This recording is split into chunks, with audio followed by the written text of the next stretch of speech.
And are you guys going to Netroots Thursday? I didn't even know about it. Yeah, well, it's here in San Jose. Oh. It's in San Jose. We'll pop into different. I'll be at a couple events, panels, yeah. Well, how did you find out about this? So I think most of us here are substituting for our bosses that were invited as different public officials. So Okay, who are your bosses? Pete Constant. Who's he? He's council member for San Jose District 1. Okay, and you? Congressman Mike Honda, California 17th. Hey, Mike Honda. We're supporting Mike Honda. All right. Congresswoman Zoe Lofgren. Zoe Lofgren, we like her. She supported Howard Dean 10 years ago. This is the council member Javier Campos. Oh, wonderful. Campos. And what's your goal for this event today?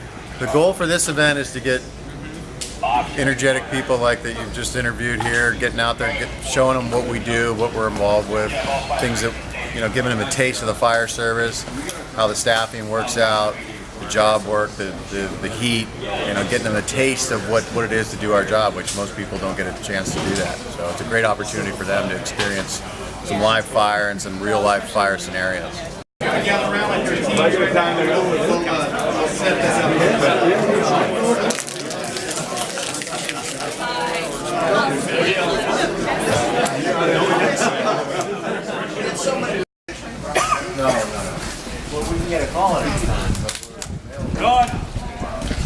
There he is. There's my renegade.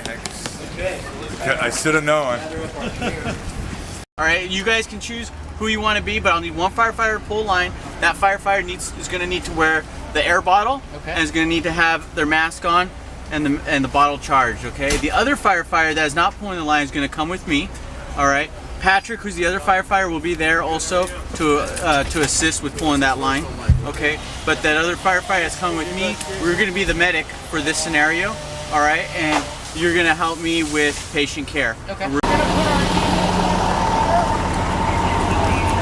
Take the blue bag and the fire extinguisher. Drop everything else right now. Truck's going to gain us access. They're going to pop these two doors so we can get in there and start treating the patient. That's the most important thing, is to actually start treating this patient while we're still performing an extrication operation. So that way they're starting to get advanced medical care, which is such a bonus of having a paramedic on the engine already. We're good. We're good to go. So now you do it one more time. It's going to be a little stronger. All right. Adjust the pattern on this. Wider. Adjust it all the way. Jump off. Now we're ready. You're going to grab here. Let me take your gloves outside. Ready? Set. And while you're doing that, we may attach some other. So you're going to grab here. Here. So press here.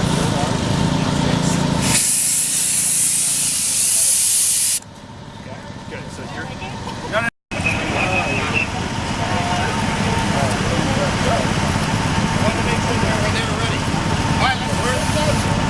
Gotta get his legs up there. Gotta look pretty.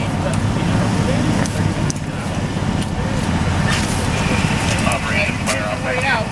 Alright. Come over here.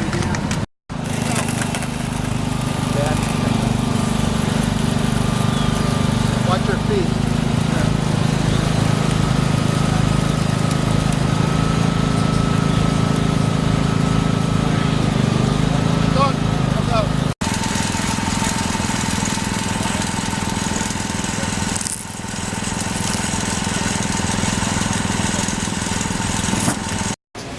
I was told that the San Jose Fire Department has had a 10% cutback already.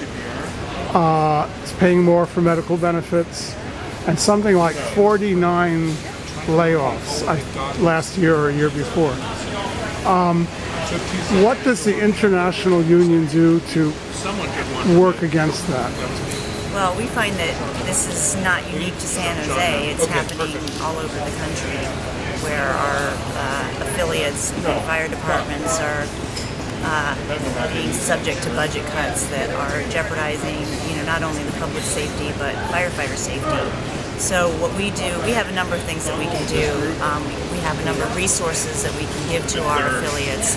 We have studies that show, independent studies. There's a study by the National Institute for Standards and Technology that actually documents the difference between, smaller crew sizes and larger crew sizes, and how it can mean the difference between life or death, or property saved or property lost. So there's some real data out there that our members, our affiliates, can take to their elected officials, to their decision makers, to say, look, this is proven. It's not just us saying this because we don't want our guys laid off. You know, this is scientific evidence that shows what happens if you're responding with 3, or if you're responding with 4, or you're responding with 5. The other thing that we do is this type of event where we actually bring those decision makers out and show them what it takes to be a firefighter, and why the training is important, and why the resources are important, and why staffing is important, and how those cuts that they're just making unilaterally or arbitrarily affect how they do their job.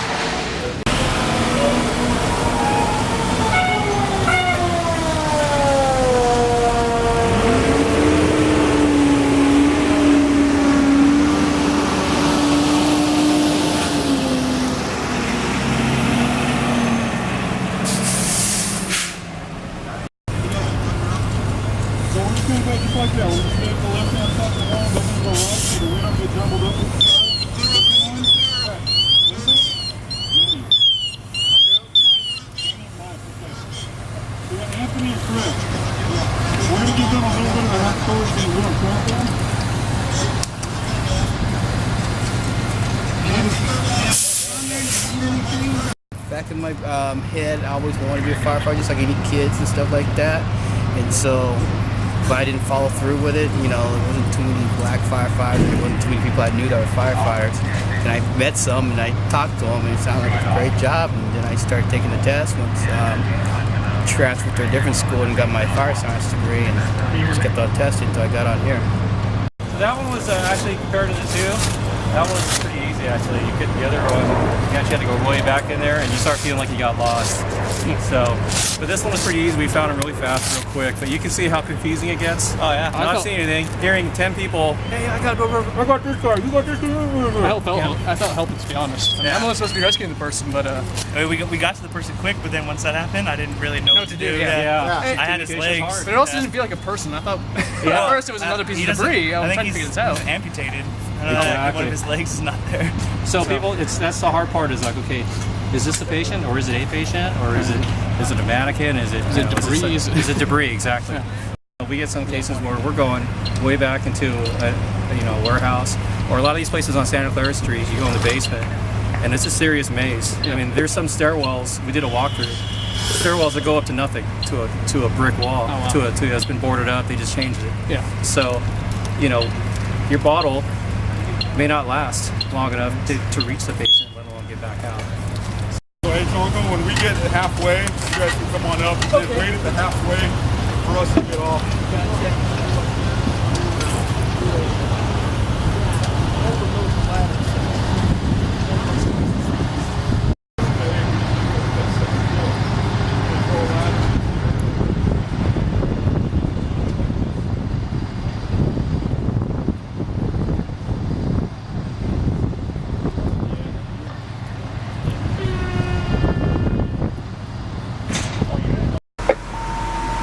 Wrangler 11's Truck 2 responding on a structure response at the tower 255 South Montgomery. Truck 2 responding on a structure response at the tower for primary search. There's 2 cameras outside. Sector responding. Wrangler Caponio, engine 27 respond at echo response. One shadow him. All right, come on in, bud. Shadow him and then Eddie. So you're gonna take over doing chest? Stay with him. Yeah, perfect. You get called out. You get to open up your package. It's still charging. You can have them do compression when you're charging. You get tired of CPR, let them know. We'll switch them out. Getting everything else ready. Before you hit charge, let everybody know clear the patient. All right, clear. We're gonna clear the patient. Clear, we're shocking 200. Make sure you're clear. 200. Shock. There. Great.